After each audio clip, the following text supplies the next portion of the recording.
أعوذ بالله من الشيطان الرجيم. بسم الله الرحمن الرحيم.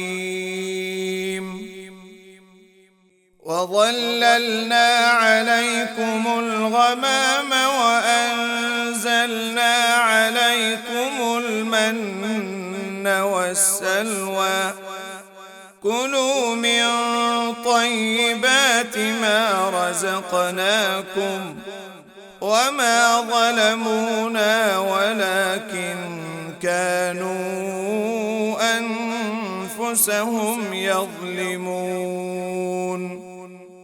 وإذ قلنا ادخلوا هذه القرية فكلوا منها حيث شئتم رغدا وادخلوا الباب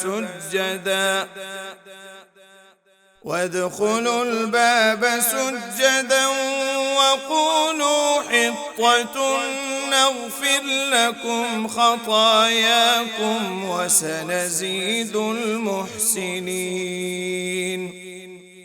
فبدل الذين ظلموا قولا غير الذي قيل لهم فأنزلنا على الذين ظلموا رجزا من السماء